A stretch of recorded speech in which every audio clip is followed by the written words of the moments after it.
Então, como eu disse antes, pessoal, a importância das minhocas para o solo em relação aos bioporos, né, que nós estávamos vendo na outra situação.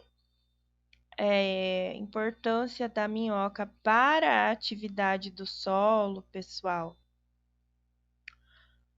Só deixa eu me localizar onde a gente parou. A importância da minhoca para o solo, então, a atividade que a minhoca desempenha, função no solo, né, tem o objetivo mais especificamente, então, da movimentação, né, com todas aquelas questões físicas e químicas em relação ao solo, que a gente citou no outro slide, né?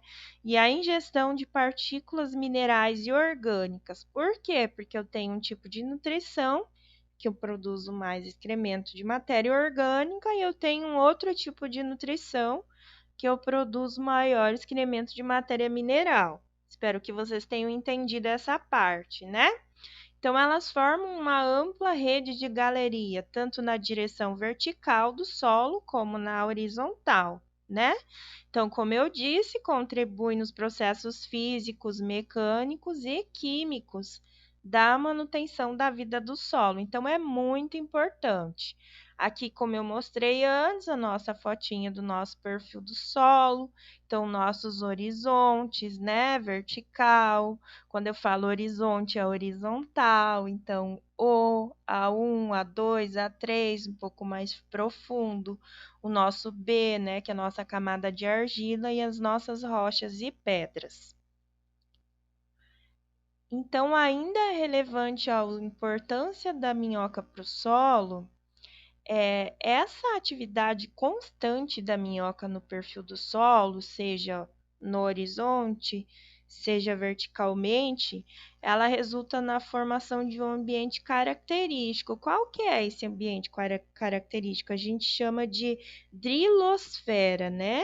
Então, a drilosfera corresponde à zona do solo influenciada pela ação dessas minhocas, o que significa que é um ambiente que vai ser caracterizado por um solo fértil, com alta produção de matéria orgânica, mineral. Então, tem um papel fundamental no nosso ecossistema. Então, a minha minhoca no solo, ela pode ser bioindicador ambiental, né, que a gente fala. Por quê? Porque os organismos presentes em uma determinada área refletem as interações entre a característica do solo, clima e vegetação. Então, em tal determinada área, como eu falei, eu posso estar mexendo no ecossistema com a minha mão, né, a mão do homem, como também a mão da natureza. Mas se a mão do homem vai lá e que geralmente acontece, né, gente? Então, eu tenho um tipo de matéria orgânica, aquele tipo de solo é um tipo, ele pode ser um pouquinho mais decomposto de matéria orgânica, né, como acontece aqui nos solos da região amazônica, né, por ser uma floresta. Então, ele é riquíssimo em matéria orgânica. Já a argila dele, que é a parte B, lembra, pessoal, aquela parte mais profunda do solo? Então, ela está mais profunda em menos quantidade de argila. Não é um solo argiloso, a gente considera um solo fértil, né? Então, ele é um solo arenoso. Então, ele tem bastante matéria orgânica, mas pouco argila.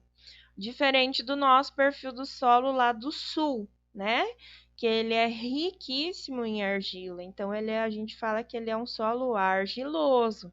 Então, ele diminui essa decomposição de matéria orgânica e ele aumenta a quantidade de argila presente no solo. Ok, pessoal? Então, qual que é a nossa consideração final, né? As nossas considerações finais. Então, as minhocas presentes em um determinado local, a função dela, ela vai ter condições edáficas. Lembra que a gente falou? Então, quais seriam essas condições? Então, ela vai determinar o tipo de solo, o mineral que eu vou ter presente nesse solo, o teor de matéria orgânica, né? Por exemplo, quanto de matéria orgânica que ela tem ali, quanto de argila que tem ali, a textura desse solo, a estrutura desse solo, também a temperatura, a umidade, valor do pH desse solo, se ele vai ser um solo mais neutro ou se ele vai ser um solo mais ácido. Lembra lá do pH? Então, tem o ácido, básico e o neutro. Então, se ele vai ser ácido, se ele vai ser básico, se ele vai ser neutro, né? Quando a gente tira a amostra do solo, geralmente quando a gente vai fazer plantio, né, ou pastagem, a gente tira a amostra do solo. Não sei se vocês já viram. Daí a gente determina o pH desse solo, né? Então, quanto à vegetação, que vai estar em cima, espécie, cobertura dessa vegetação, até o tipo de topografia, pessoal, porque ele mexe, né, na estrutura, na compactação desse solo. Então, o clima também, precipitação, chuva, né? Temperatura, umidade relativa do ar, vento, se vai ter mais umidade, menos umidade, e a interação, né, com outros organismos, né? Além de condições históricas que originam o solo e o local, né, onde que começa então a ponte entre o humano, as minhocas e o ambiente. Ok, pessoal? Espero que vocês tenham entendido. Dúvidas no WhatsApp ou e-mail que eu respondo. Aqui é o referencial teórico que eu utilizei para aulas. Se quiserem usar, fiquem à vontade. Eu vou passar a atividade no portal. Obrigada e até a próxima aula.